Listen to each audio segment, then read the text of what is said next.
Hi, welcome to another Teen Pride Book Talk. My name is Lucy, and this is the show on AADL TV, where each episode I take a few minutes to tell you about a young adult book that is both representative of and inclusive of folks in the LGBTQIA plus community. The book that I would like to talk about today is called A Million Quiet Revolutions by Robin Gao. Robin Gao is a poet, and this is their first novel. It is a novel written in verse. Robin uses they, ze, and he pronouns and grew up in rural Pennsylvania, which is where a lot of this book takes place. I'll start off by saying that you can tell when you read this that Robin is a poet.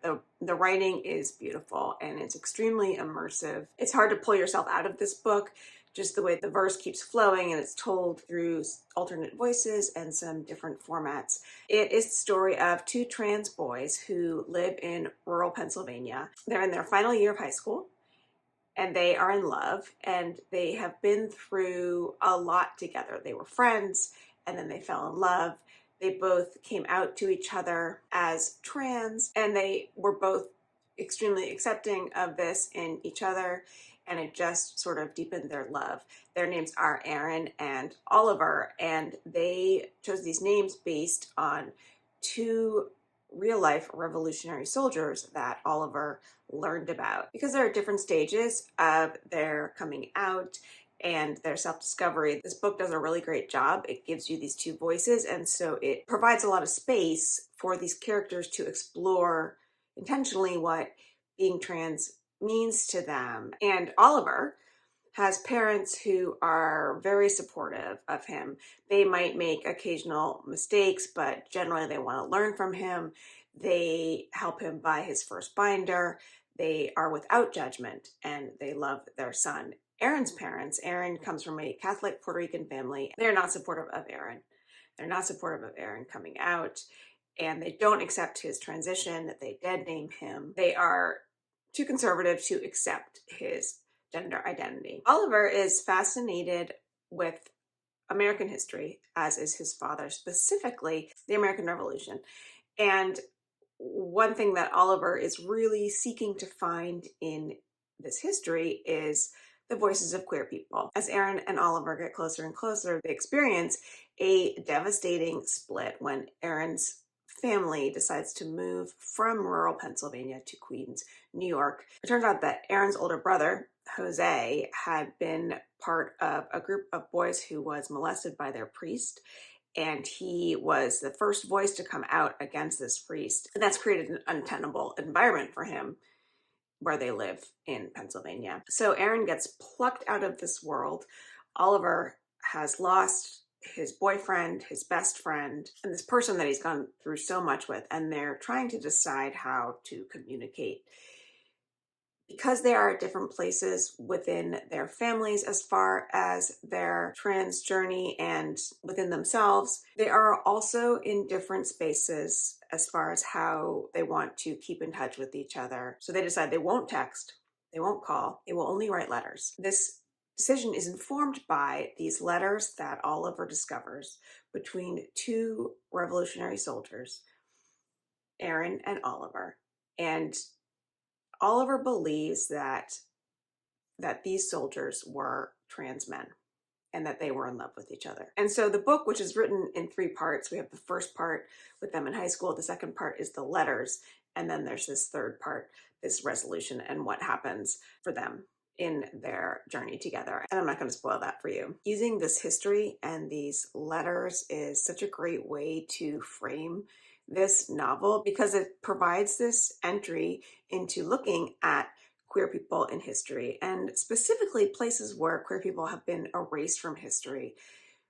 Oliver believes very firmly that the men whose letters he's reading were trans men, and it starts to make him think about the fact that there have always been queer people in history, and they have just been erased. After Aaron and Oliver have a conversation about this, one of the parts of Aaron's reflections includes a bit where he says, "What you said about history ripples through me, and I can't stop hearing, there's never anything about people like us.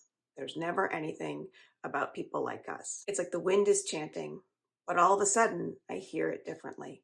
There's never anything written down about people like us. There's a really great bit in the author's note in the back where Robin Gao says, it's very hard to assign people from the past labels that we use today.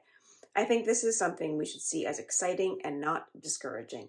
Evolving and changing language around gender identity is evidence that our gender identities have also always been evolving and changing. There have always been people who resist the constraints of gender norms and assigned genders. And this book just really opens the door to that idea. I think that while it's not an historical novel, it is a novel that examines history. And I do think, like some of the historical fiction I've talked about in previous episodes, that books like this are really important because they do show you that queer people are part of history.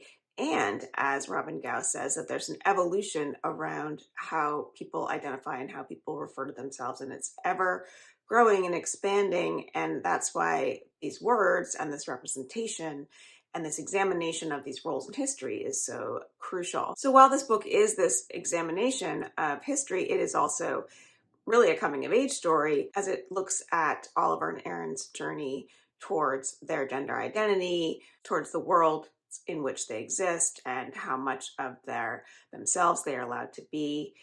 Erin's family makes a devastating decision about him and his path when they move to Queens, and they sort of hide him away and require that he not be a trans man. And so while you have Erin and Oliver as these close boyfriends and friends, you also have this juxtaposition between the way in which their families support and love them. And the author is really showing how much support from your family and from loved ones can shape your experience as trans and as queer, and the impact that the support or lack of support will have. It's hard to describe the beauty in the way that this book is written. It does have something very sort of quiet about it. And I mean that as a good thing. As I said in the beginning, you really get pulled into the story through the way that it is written. If you enjoy books in verse, I would highly recommend this one. If you haven't read novels in verse, this might be a great one to try because it's such a good story. And it's such an important story, but it's also at its core a story about these two trans boys who are in love. So that is A Million Quiet Revolutions by Robin Gao, and I recommend that you give it a try. Thank you for joining me.